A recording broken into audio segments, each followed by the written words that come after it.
Assalamualaikum warahmatullahi wabarakatuh. Perkenalkan, kita dari kelompok 2.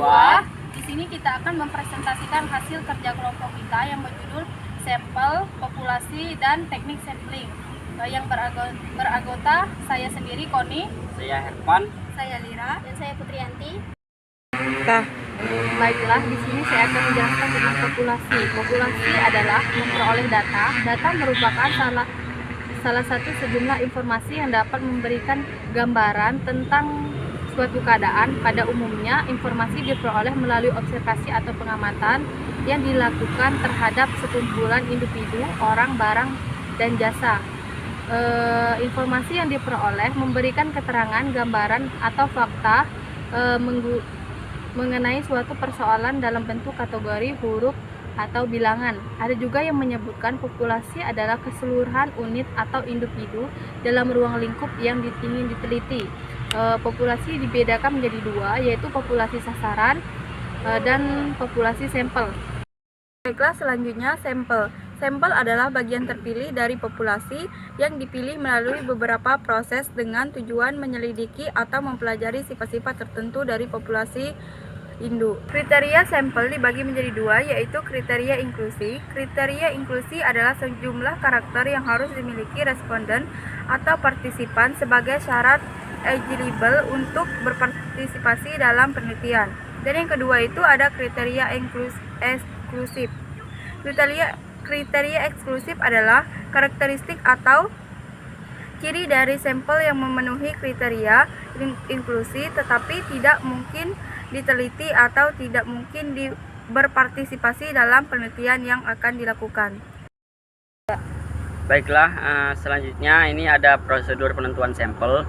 Nah, yang pertama itu identifikasi populasi target. Yang kedua memilih kerangka sampel. Yang ketiga itu menentukan metode pemilihan sampel, merencanakan prosedur pemilihan unit sampel, terus menemukan ukuran sampel, menentukan unit sampel, dan pelaksanaan kerja lapangan. Nah, di atas ini terdapat rumus cara hitung sampel. Baik, selanjutnya saya akan menjelaskan sedikit lagi, yaitu menurut Margono itu teknik sampling adalah cara untuk menentukan sampel yang jumlahnya itu sesuai dengan ukuran sampel yang akan dijadikan sumber data sebenarnya. Nah, dengan memperhatikan sifat-sifat dan penyebaran populasi tersebut agar diperoleh sampel yang representatif. Selanjutnya itu teknik sampling probabilitas. Pertama itu sample random sampling. Setiap anggota populasi dipilih secara acak tanpa memandang karakteristik tertentu, contohnya mengundi nama siswa untuk dipilih sebagai responden. Yang kedua itu stratified sampling. Populasi dibagi ke dalam kelompok atau strata, lalu diambil sampel dari tiap kelompok, contohnya membagi siswa berdasarkan kelas, lalu diambil dari setiap kelas. Yang ketiga itu cluster sampling. Populasi dibagi ke dalam kelompok cluster, lalu dipilih beberapa cluster secara acak dan semua anggota cluster tersebut jadi sampel. Contohnya memilih beberapa sekolah secara acak dan meneliti semua siswa di sekolah tersebut. Yang keempat itu systematic sampling. Memilih sampel berdasarkan urutan tertentu dengan interval yang tetap. Contohnya dari daftar 100 orang diambil setiap orang ke 10. Baiklah, selanjutnya teknik sampling dan probabilitas.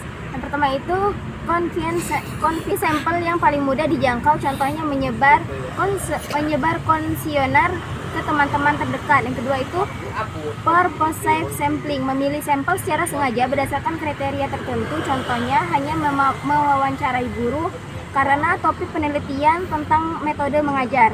Snowball sampling, mulai dari satu responden lalu meminta rekomendasi ke orang lain yang sesuai dengan kriteria penelitian. Contohnya meneliti komunitas tertutup, dimulai dari satu anggota lalu dikenalkan ke yang lain.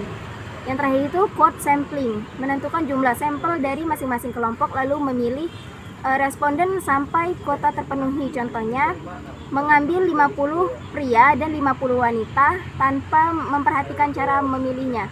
Selanjutnya perbedaan probability dan non-probability. Probability yaitu setiap anggota populasi mempunyai peluang sama untuk dipilih menjadi anggota sampel. Perbedaan probability dan non-probability sampling. Yang pertama itu probability. Setiap anggota populasi mempunyai peluang sama untuk dipilih menjadi anggota sampel. Hasil penelitian dijadikan ukuran untuk mengestimasi populasi, melakukan generalisasi. Yang kedua itu non-probability. Setiap anggota populasi tidak mempunyai peluang sama untuk dipilih menjadi anggota sampel. Hasil penelitian tidak untuk melakukan generalisasi. Baiklah, itulah hasil presentasi dari kerja kelompok kami. Kami dari kelompok 2. Kami akhiri. Wassalamualaikum warahmatullahi wabarakatuh.